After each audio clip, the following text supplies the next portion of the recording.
momento que a gente nasce até o nosso último dia de vida, nós estamos em um eterno processo de aprendizagem. Pois é, aprendendo dia a dia, né? Cada dia um pouquinho. Teorias criadas no século XIX levaram a população a crer que nós só usamos 10% do nosso cérebro, o que já foi muito questionado. Mas você já parou assim para pensar? Como é que o cérebro aprende? Será que a gente pode fazer algo para estimular a capacidade do nosso cérebro de processar as informações? Para falar sobre esse assunto, eu recebo aqui na nossa casa o neurocientista Dr. Igor Duarte. Doutor, seja muito bem-vindo ao nosso Santa Receita, doutor. Tudo que bom bem? que o senhor está aqui. Fiquei feliz, viu, que veio hoje É aqui. um grande prazer estar aqui. Obrigado pelo convite. Uma ótima tarde aos irmãos e às irmãs da TV Aparecida. Que demais, doutor. Quando a gente pensa no cérebro, a gente pensa em várias coisas, até porque hoje as doenças, a maioria são emocionais e toca exatamente aqui, né, no que a gente pensa. Isso. Mas como é que o nosso cérebro aprende? Olha só, primeiro que o cérebro ele é uma máquina, né, fantástica. Muitos associam o cérebro a um computador, mas o cérebro ele é bem diferente do computador, porque o computador você compra ele novinho na loja e à medida que você vai usando, ele vai estragando. E o cérebro é exatamente o contrário. À medida que você usa, ele vai ficando melhor, tá? O cérebro, a porta, né, pro universo são os nossos órgãos dos sentidos. Então o cérebro só consegue aprender aquilo que chega através do tato, da audição, do olfato, do paladar e principalmente da visão. A maior parte das pessoas aprendem, né, o que vê. Existe um outro grupo de pessoas que também aprendem fazendo, né? Aliás, dizem que esse é uma técnica muito boa de aprender, fazendo, aprender ali, colocando a mão na massa. Isso tem muito a ver quando a gente fala que, por exemplo, eu estudei tanto história, vamos supor assim, e parece que naquela época eu decorava as informações, mas quando eu vou viajar a algum lugar que me remete a essa lembrança do que eu estudei, aquilo não sai mais da minha cabeça, porque eu estou vivendo, experienciando aquilo. Isso, e aí tem uma teoria, inclusive um neurocientista brasileiro muito famoso que já é falecido, ele tinha uma frase que dizia o seguinte: não existe nos seres humanos formação de memória, e o aprendizado está relacionado à memória, sem emoção. Então, se eu não tiver um componente emocional positivo ou negativo, não há formação de memória. Olha só, o professor de história está contando as histórias, mas quando você vivencia aquilo no ambiente, no local que você visitou e você gostou, ali aquelas informações associadas àquilo que você já tem, aquilo fica, vamos dizer assim, enraizado de uma forma muito mais intensa. Com certeza. E a gente fala às vezes, por exemplo, fala assim, é bom ensinar inglês, por exemplo, para as crianças, porque elas vão aprender muito mais rápido. Isso é verdade? É verdade. Bom, qualquer coisa que ensinar para uma criança, ela vai aprender. Mas né? por quê? Porque está tudo muito mais rápido. Né? O que a gente chama de metabolismo acontece no cérebro também de uma forma muito mais rápida. Quando o cérebro nasce, ele já nasce, vamos dizer, com os neurônios mais pronto para fazer as conexões. Então os neurônios estão assim, ó, doidos para formar conexões e armazenar conhecimentos. E você oferece essa informação, isso você transforma de uma forma muito mais rápida, muito mais intensa. Então o jovem tem essa particularidade, não só com o cérebro, mas também com o cérebro. Que demais, isso realmente, porque vamos dizer, tá informação, então eu tô doido para adquirir conhecimento, me joga conhecimento. Por isso é tão importante a família, né, os pais incentivarem as crianças aos estudos, à leitura, ao que elas gostam, até os dons que elas têm. E tão importante quanto é o pai ajudar ali. Então tem uma pesquisa de 2010, foi publicada nos Estados Unidos, que eles descobriram que a classe média e a classe alta eram muito próximos ali no desempenho escolar e a classe baixa ficava muito distante.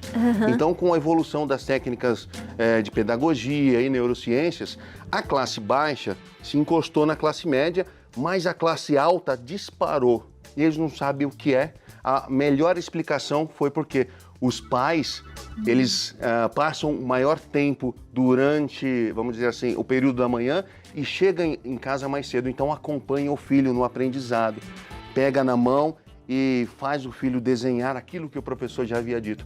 Isso tem um impacto muito grande. Tá? Demais. E doutora, é possível a gente desaprender? Quando a gente fala assim, aprendi a andar de bicicleta, eu não esqueço nunca mais. Isso é verdade ou não? Não, desaprender a andar de bicicleta, não. Não. Nem andar de bicicleta, nem nadar. Tudo aquilo que você aprende fazendo, né, manualmente, essa memória motora, não dificilmente. Você pode deixar aquilo latente por muito tempo, mas você consegue. Agora tem um detalhe, se você tiver algum problema neurológico, aí pode afetar. Aí eu esqueço mesmo. Isso. Não, aí os circuitos que controlam os movimentos que estão desfeitos, e aí ele pode atrapalhar. O indivíduo consegue, por exemplo, pedalar a bicicleta com um lado, mas com o outro lado, a parte que controla o outro lado já está comprometida, então ele não consegue fazer um movimento completo. Aí ele precisa fazer um tratamento para o cérebro se reorganizar com o que sobrou após a lesão e conseguir voltar àquela função que foi perdida. Então é possível a gente reaprender? É possível. Por essa ótica, sim, é possível. Que demais. E a memória, doutor? Então por que a gente esquece algumas coisas? Primeiro que existe um sistema para esquecer. Esquecer é importante. Embora as pessoas querem se lembrar de tudo, esquecer é importante. Existe um sistema para isso. Porque se eu não me esqueço de certas coisas, aquilo pode ficar me atrapalhando ali no futuro. Imagina que você teve uma situação ruim e você fica pensando aquilo para sempre, você vai deixar de evoluir, de viver, de conhecer novas experiências. Então, esquecer é fundamental. Existem pessoas que não esquecem, existem pessoas que têm super memórias. Essas pessoas têm grandes problemas na vida dela. Então, vou dar um exemplo clássico aqui. O indivíduo, ele tem uma síndrome depressiva, por exemplo. A memória melhor dele é aquela memória de coisas negativas. Esse indivíduo precisa formar uma nova memória, uma memória com um emocional positivo para suprimir aquela. Claro que não é só isso, mas eu estou dando aqui um exemplo mais rápido. Para aquela memória ruim ficar suprimida, então a memória boa é a que fica ali mais evidente. E aí esse indivíduo consegue se livrar daquela situação depressiva. Que demais isso, doutor. A minha cabeça está funcionando muito rapidamente. Porque é igual quando a gente fala para as pessoas, né? Esse dia eu estava comentando com o meu marido. Eu lembro disso. Ele falou, mas quantos anos você tinha? Eu falei, aos 4. Não, como é que você lembra? Eu não lembro nada quase da minha infância. Isso também acontece dessa forma. Eu esqueci talvez porque eu vivi algo ou que não foi tão importante ou algum trauma mesmo que eu possa ter tido. Olha só, se o emocional for muito forte, positivo ou negativo, você não vai esquecer. Agora, tem uma coisa que acontece na adolescência é que nós perdemos a maior parte das conexões que mantêm memórias da infância. Nós perdemos isso durante a adolescência. Isso faz parte do funcionamento. Pra gente, eles acreditam que é para dar espaço para o cérebro formar novas conexões lá na vida adulta, que é o que vai importar dali para frente.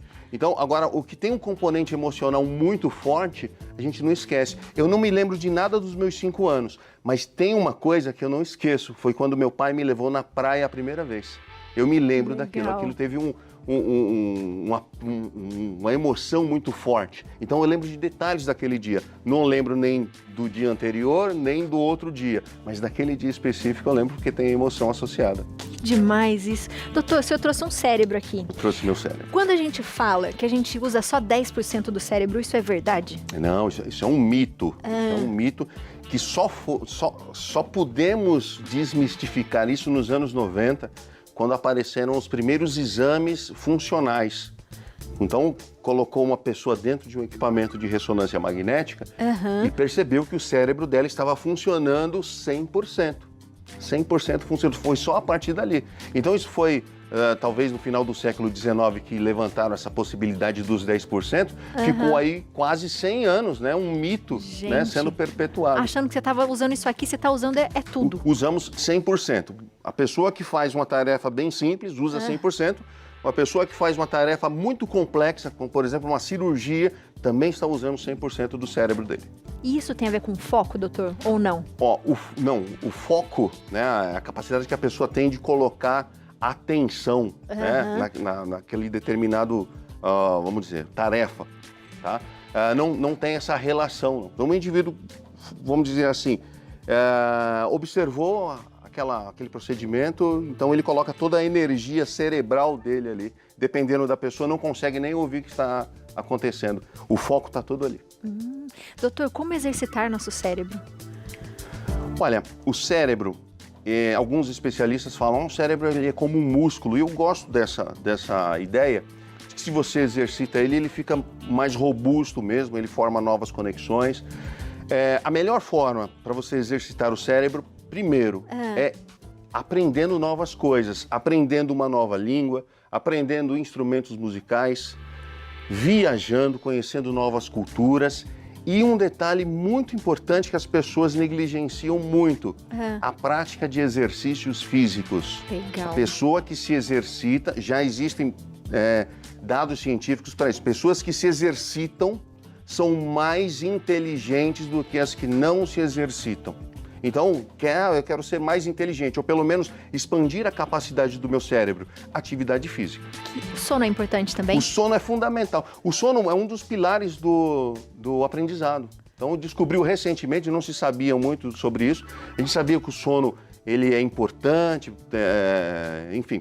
Mas para o aprendizado, para a consolidação do aprendizado, não sabia disso. E hoje a gente tem dados de que se a pessoa tem uma noite de sono importante, uma noite de sono, vamos dizer assim, tranquila, né? Às 8 horas de sono, ele consegue consolidar melhor a memória. Porque todas essas informações, elas entram no nosso cérebro e vão para uma área do cérebro chamada hipocampo. A gente tem 2 hipocampos, um de cada lado. Se retirar o hipocampo, a pessoa deixa de aprender. A pessoa não consegue mais aprender. Né? Inclusive, esse é o problema que acontece na doença de Alzheimer. Afeta aqui. Então, tudo entra no hipocampo. Durante a noite, as informações mais importantes, aquelas que você repetiu muito, aquelas que têm uma conotação emocional muito forte, o cérebro pega isso do hipocampo e joga para uma área superior que chama de córtex, e aí a memória, que era uma memória de um dia de curto prazo, ela se transforma numa memória de longo prazo. Então você aprendeu. Isso só acontece durante o sono. Que demais! Eu adorei. Importante, não é? Fundamental, dormir bem, fundamental. fazer exercícios físicos, né? E que a gente não pare de exercitar o nosso cérebro lendo bastante. Doutor, seja bem-vindo sempre à nossa muito casa, obrigado. Viu? Chamar, eu venho. Um grande prazer estar aqui. Eu adorei. O nosso cérebro é fantástico, Fantástico. né? Vamos usá-lo, minha gente. Ó, você aí de casa, siga o doutor nas redes sociais, @doutordr.igorduarte. E o telefone é o 11 95883 7808. Doutor, um beijo. Beijo. Seja Muito sempre obrigado. bem-vindo.